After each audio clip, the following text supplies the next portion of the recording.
Yesu ashimwe, ndabaramukije mu izina rya Yesu Kristo, umwami n'umukiza w'ubugingo bwacu. Amazina yanjye ni Pasiteri Claude Gihanuka. Nshimiye Imana rero ko iduhaye kano kanya keza, kanya k'umugisha, kandi uyu munsi wa mbere Imana iduhaye wo kugira ngo duterane nk'abakozi b'Imana baturuka mu migabane itandukanye, baturuka mu bihugu bitandukanye, kandi ngiriwe n'ubuntu bwo kuba Imana impaye kano kanya kugira ngo ari njyewe ubaganiriza ijambo ry'Imana. Imana rero ibahe umugisha mwebwe mwese. Niyumvishemo ko kuri uyu munsi wa mbere w'amateraniro yacu tugiye gusangira ijambo rivuga kuba umwana w'Imana. Yesu nashimwe cyane. Tugiye gusoma muri Bibiliya ubutumwa bwiza bwa Yohana, turasoma igice cya mbere aricyo gice kibanza, tuve ku murongo wa mbere tugende tugere ku murongo wa 13. Reka dusome mu izina rya Yesu. Yesu Kristo ari we jambo ry'Imana ahinduka umuntu. Mbere na mbere hariho jambo. Jambo yahoranye n'Imana kandi jambo yari Imana. Uwo yahoranye n'Imana mbere na mbere. Ibintu byose niwe wabiremye. Ndetse mu byaremwe byose nta na kimwe kitaremwe nawe. Muri we harimo ubugingo, kandi ubwo bugingo bwari umucyo w'abantu. Uwo mucyo uvira mu mwijima, ariko umwijima ntibawumenya. Hariho umuntu watumwe n'Imana witwaga Yohana. Uwo yazanywe no guhamya iby'uwo mucyo ngo atume bose bizera. Icyakora uwo si we mucyo, ahubwo niwe wahamije ibyawo. Uwo ni we mucyo nyakuri, kandi ubwo nibwo yatangiraga kuza mu isi ngo amurikire umuntu wese. Umurongo w'10. Yari mu isi, ndetse niwe wayiremye, nyamara ab'isi ntibamumenya. Yaje mu bye, ariko abe ntibamwemera. Icyakora bamwemeye bose bakizera izina rye, yabahaye ubushobozi bwo kuba abana b'Imana. Abo ntibabyawe n'amaraso, cyangwa n'ubushake bw'umubiri, cyangwa n'ubushake bw'umugabo, ahubwo babyawe n'Imana. Imana yacu ishimwe, Imana yacu ihabwa icyubahiro. Bene data, bashiki banjye, nk'uko mubizi, dore ko mumenyereye gusoma Bibiliya, Bibiliya ibamo ibice bibiri. Habamo isezerano rya kera, hakabamo n'isezerano rishya. Mu isezerano rya kera tubonamo amasezerano Imana yagiranye n'ubwoko bwayo bwa Isiraheli. Naho isezerano rishya tukabonamo amasezerano Imana yagiranye n'abantu bose natwe turimo, ubwo ni ukuvuga ngo Abayahudi n'Abanyamahanga. Muri iryo sezerano rishya rero ritangirana n'amavanjiri. Nk'uko mubizi ni amavanjiri ane. Hari ivanjiri ya Matayo, hakaba ivanjiri ya Mariko, hakaba ivanjiri ya Luka, hakaba n'ivanjiri ya Yohana. Muri aba banditsi bose rero uko ari bane bagiye bavuga Yesu mu buryo bunyuranye. Matayo yavuze Yesu nk'umwana, yavuze Yesu nk'umwami. Mariko amuvuga nk'umugaragu. Luka amuvuga nk'umuganga. Hanyuma Yohana avuga Yesu nk'umwana w'Imana. Yesu nashimwe cyane. Mbere rero yuko twinjira mu ijambo ry'Imana nkanarisesengura, reka mubanze mwumve uyu mugabo Yohana wanditse ubu butumwa bwiza uko ahamya Yesu igihe yahanganaga n'abahakanyi bavugaga ko Yesu Kristo yaje adafite umubiri. Ibyo tubibona mu rwandiko rwa mbere rwa Yohana, igice cya mbere umurongo wa mbere. Haravuga ngo wahozeho mbere na mbere, uwo twumvise, uwo twiboneye n'amaso yacu, kandi uwo twitegereje intoki zacu zikamukoraho, ari we jambo ry'ubugingo. Yesu nashimwe cyane. Yohana uyu nguyu Bibiliya yita umuto mu ntumwa, kandi akitwa umwigishwa Yesu Kristo yakundaga, dore ko Bibiliya itubwira ko igihe cyose Yesu yabaga arimo atanga ibiganiro, Yohana yabaga yegamye mu gituza cye. Amateka rero y'iby'intumwa avuga ko ari we ntumwa yapfuye bwa nyuma. Ubwo yari ashaje rero, arimo yandika izi nzandiko, yavuze ko Yesu Kirisitu ari we jambo ry'ubugingo. Yesu nashimwe cyane. Niwe mesaje yaturutse ku Mana, kandi iyo mesaje ni mesaje y'ubugingo. Imana yacu ihabwa icyubahiro.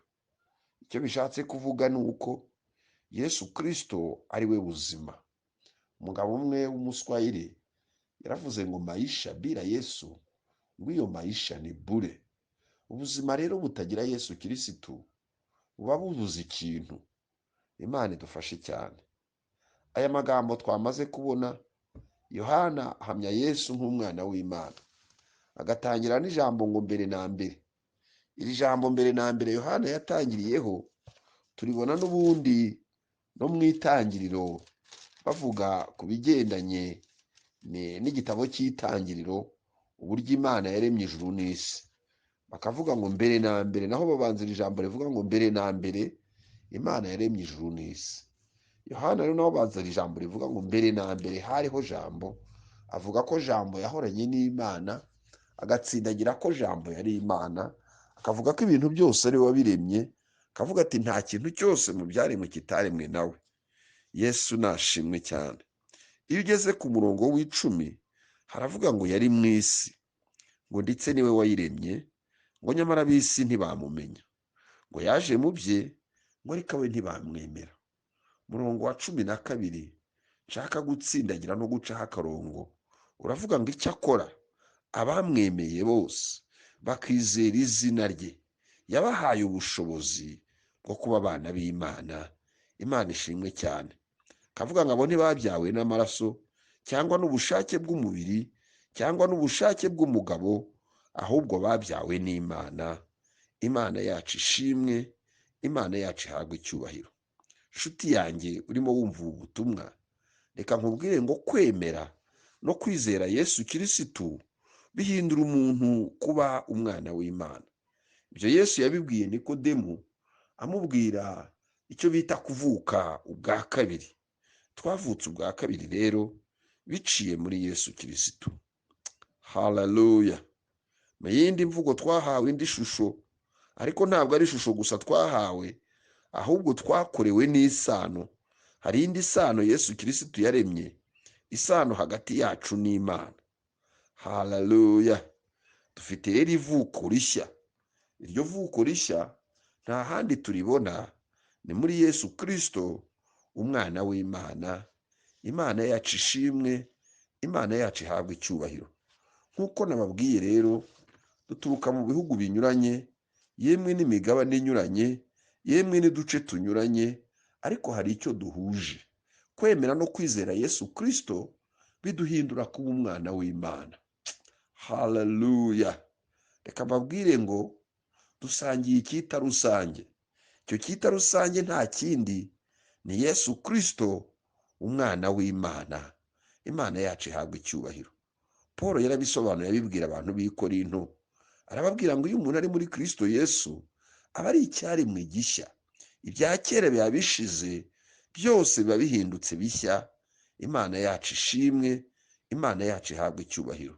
Ayo magambo tuyabona mu Bakorinto ba kabiri ibice 5 umurongo wa 17. Narindi mu mvuga ibya Nikodemu, uyu mwigisha w'amategeko yananiwe kubisobanukirwa.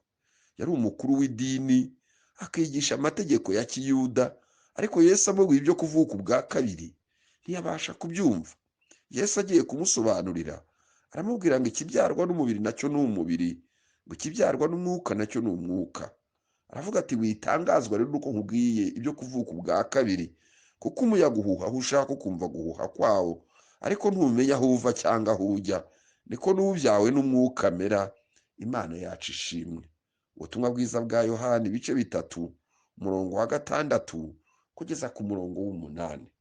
Urimo wumva aya magambo, ushobora kubuza uti Pasiteri Claude se ni gute umuntu ashobora kuba umwana w'Imana? Igisubizo nagitanze ahangaha mu ijambo ry'Imana. Icya mbere ni ukwemera no kwizera Yesu Kristo. kwemera no kwizera Yesu Kristo bihindura umuntu kuba umwana w'Imana.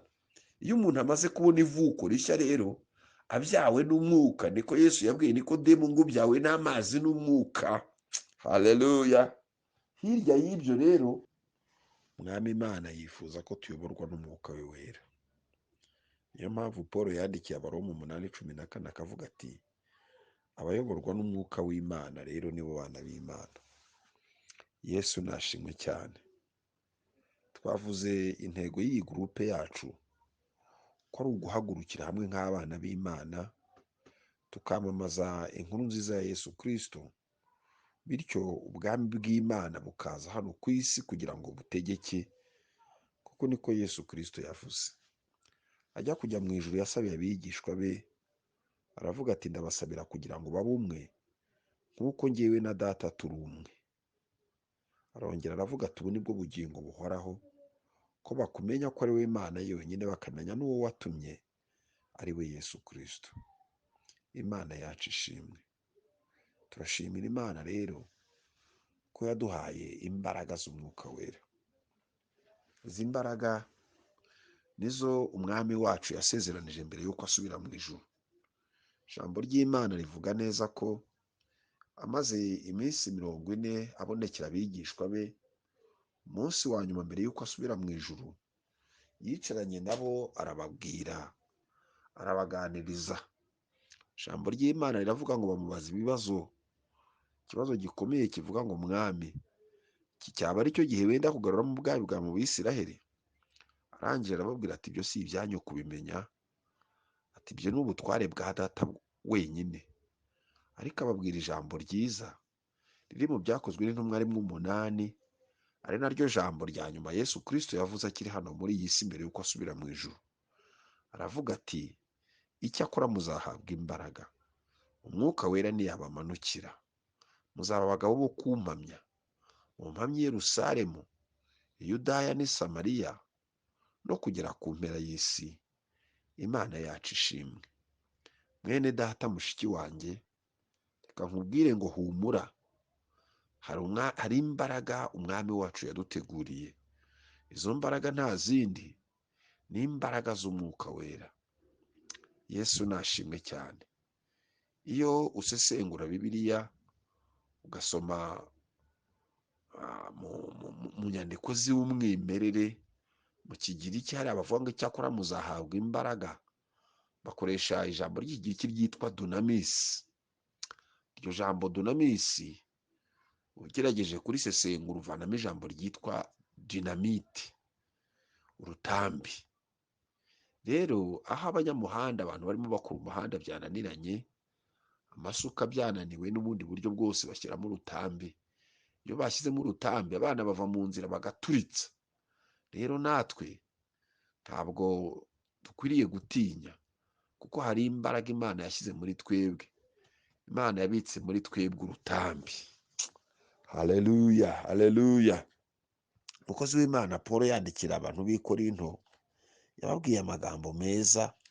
Ayo magambo nshaka kugira ngo agukomeze muri uru rugamba dutangiye rwo guhangana na shitani, rwo gusenya ubwami bwa shitani, kugira ngo ubwami bw'Imana ari bwo bwogera, ubwami bw'Imana ari bwo butegeka, ubwami bw'Imana ari bwo buganza. Iyo usomye amagambo ari mu Bakorinto ba kabiri ibice 10 umurongo wa 3, haravuga ngo nubwo tugenda dufite umubiri w'umuntu, ntiturwana mu buryo bw'abantu, kuko intwaro z'intambara yacu atari iz'abantu, ahubwo imbere y'Imana zigira imbaraga zo gusenya ibihome no kubikubita hasi. Dukubita hasi impaka n'ikintu cyose cyishyira hejuru kurwanya kumenya Imana, dufatanira ibitekerezo mu mitima byose ngo tubigomororere Kristo. Imana yacu ishimwe, Imana yacu ihabwe icyubahiro. Hari imbaraga rero Imana yashyize muri twebwe, ntabwo dukwiriye gutinya. Izo mbaraga ni imbaraga z'umwuka wera, zitubashisha gukubita hasi impaka n'ikintu cyose cyishyire hejuru kurwanya kumenya Imana, tugafatanira ibitekerezo biri mu mitima y'abantu tukabizanira Kirisitu. Yesu nashimwe. Reka rero twemerere umwuka w'Imana akorere muri twebwe. Nitwemerera umwuka w'Imana agakorera muri twebwe, reka nkwizeze ko tuzabona umusaruro kandi tuzagarurira abantu benshi cyane kuri Yesu. Imana yacu ishimwe, Imana yacu ihabwe icyubahiro mu izina rya Yesu. Amina. Igihe Yesu Kristo yendaga kujya mu ijuru, yabwiye abigishwa b'amagambo meza cyane. Icyo gihe yabivuze mu isengesho arimo abasabira. Aravuga ngo ndasabira abangaba kugira ngo babe umwe, nk'uko njyewe na Data turi umwe. Yesu nashimwe. Ngo kandi ab'isi bamenye ko ari wowe wantumye. Arangije aravuga ngo ubu ni bwo bugingo buhoraho, nuko bakumenya ko ari wowe Mana y'ukuri wenyine, bakamenya n'uwo watumye ari we Yesu Kristo. Imana yacu ishimwe. Ubutumwa bwiza bwa Yohana ibice 17 umurongo wa 3 n'ubutumwa bwiza bwa Yohana 17:21. Nshuti yanjye mwene data, reka nkubwire ngo dusangiye isano. Haleluya. Dusangiye isano. Navuze haruguru ngo duhuje icyita rusange. Icyo cyita rusange nta kindi ni Yesu Kristo, umwana w'Imana.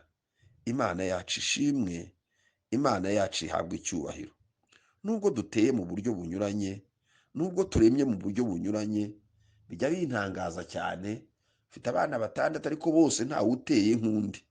Umukozi w'Imana umwe w'umupasitori wanditse igitabo cyitwa ubuzima bufite intego, yaravuze ngo bisa naho Imana yaremye umuntu, irangije iforomo irayimena kugira ngo itazarema umuntu usa nawe.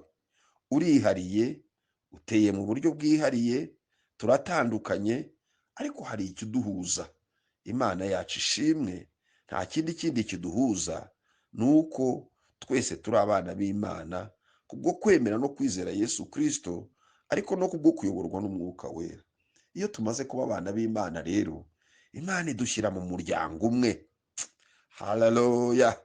Niko Paul yandikiye abantu b'i Korinto, arababwira ngo nuko rero muri umubiri wa Kristo, kandi umuntu wese muri mwe ni urugingo rwawo. Imana yacu ishimwe.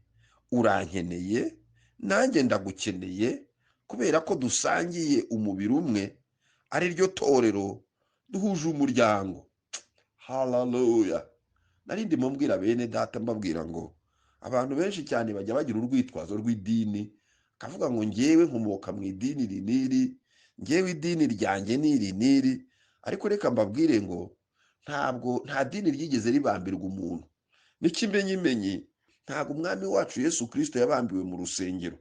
Iyo abambirwa mu rusengero rw'Abayahudi, ntabwo twari kumukira, ahubwo Yesu yabambiwe ku karubanda.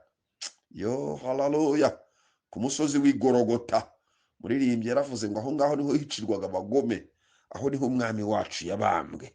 Ariko umusaraba, aho ku nzira ku musozi w'Igorogota, ahacaga abahisi n'abagenzi bamuvumagirira, barimo bateraho utwatsi.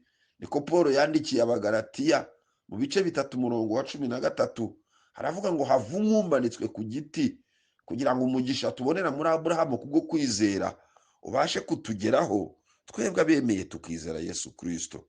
Haleluya. Yesu yabambiwe Nyabihanga rero, ntago yabambiwe mu rusengero. Nshuti yanjye, ntago yabambiwe mu idini runaka kugira ngo iby'idini utabigira urwitwazo. Reka da, ubwo twese twamaze kwemera tukizera Yesu Kristo, turi mu muryango umwe, ari ryo torero. Imana yacu ishimwe. Ubwo turi mu muryango umwe rero, Imana yaduhaye impano zinyuranye. Ubwo izo mpano Imana yaziduhaye, nimureke twubake ubwami bw'Imana.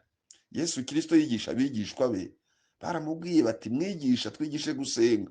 Agiye kubabwira arababwira ngo nimusenga mujye muvuga ngo Data wa twese uri mu ijuru, ubwami bwawe nibuze. Ndifuza ko tumanura ubwami bw'Imana bugategeka hano muri iyi si, bugategeka i Buraya, bugategeka muri Amerika, bugategeka muri Afurika no muri Aziya, mu migabane yose y'isi ubwami bw'Imana bugategeka. Ibyo kugira ngo bizashoboke, nuko njyewe nawe tugomba gushyiramo uruhare rwacu. Imana yacu ishimwe. Narindi mbwira bene data, baha agatekerezo kamwe k'umugabo umwe w'umunyabwenge, ariko akaba aturanye n'akana gapinga. Ako kana karavuga ngo uriya mugabo nubwo ari umunyabwenge, ntabwo njyewe nemera ko ari umunyabwenge. ngo nuko akana gatwara ikinyugunyugu kagipfumbatije mu kiganza, kabaza uwo mugabo ngo wa mugabo we, ko wumva uri umunyabwenge, ngiye kukubaza iki kinyugunyugu ni kizima cyangwa cyapfuye? Ngo ariko umusaza yitegereza ka kana aravuga ngo yewe sha, ngo byose biraterwa nawe. Nushaka icyo kinyugunyugu kiri mu biganza byawe kiba kizima, kiraba kizima, ariko nushaka ko gipfa, kirapfa. Nshuti yanjye uri munyumva, niba waramaze kwemera no kwizera Yesu Kristo, birashoboka kumanura ubwami bw'Imana bukaza bugategeka hano muri iyi si. Ntukangwe n'ibyo wumva, ntukangwe n'ibyo ureba, ntukangwe n'ibyo abantu bavuga. Umwami wacu yaratsinze, Imana yacu ishimwe, Imana yacu ihabwa icyubahiro. Umwami wacu ntahinduka, he never change. Hallelujah. Umwami wacu ntajya ahinduka, kirazira, nta n'igicucu agira cyo guhinduka. Ijambo ry'Imana riravuga ngo uko yari ari ejo n'uyu munsi niko ari, kandi niko azahora iteka ryose. Imana yacu ishimwe. Narindi mu mbibutsa iki kintu cy'uko turi abana b'Imana. Narindi mu mbibutsa iki kintu cy'uko turi ba ambasaderi bahagarariye Imana. Narindi mu mbibutsa iki kintu ko Imana ifite abantu hano kuri iyi si, iragufite nanjye iramfite. Nimureke rero duhagurukire kwamamaza inkuru nziza ya Yesu Kristo. Imana ibahe umugisha, Imana ibagirire neza. Kuva wumvise aya magambo ukaba unayemeye, ariko niba utari wemera na Yesu Kristo, ndifuza kugusengera, kuko Yesu yaravuze ngo uza aho ndi ntabwo nzigera mwirukana. Ndagira ngo watuze akanwa kawe ubwire Yesu Kristo aya magambo ngiye kugufasha, hanyuma niturangiza turagusengera. Vuga ngo mwami Yesu, ntabwo nari mbizi ko wapfuye ku musaraba uzize ibyaha byanjye, ariko none ndabimenye. Uhereye none ahangaha ndakwemeye kandi ndakwizeye. Nawe shitani ndakwimuye, nimitse Yesu Kristo kugira ngo ambere umwami, kugira ngo ambere umukiza. Urakoze Mana kungiriye neza, urakoze kunyanditse mu gitabo cy'ubugingo, mu izina rya Yesu, amen. Reka dusenge Imana. Mana ndagushimiye kubw'aba bantu bumvise aya magambo, reka bahishurirwe iri jambo ko wakohereje Yesu Kristo mu isi kugira ngo yongere kurema irindi isano hagati yacu nawe, dore ko icyaha cyari cyarabivanze. Iyo sano nta handi wayicishije, ni muri Yesu Kristo. Mana, reka tumwemere, tumwizere, twemere kuyoborwa n'umwuka we, ariko twemere no gukoreshwa n'uwo mwuka kugira ngo ubwami bw'Imana bubashe kwaguka. Imana yacu ishimwe, Imana yacu ihabwe icyubahiro mu izina rya Yesu, amen. Imana ibahe umugisha, Imana ibagirire neza, naho mutaha mubane n'amahoro ya Kirisitu. Haleluya.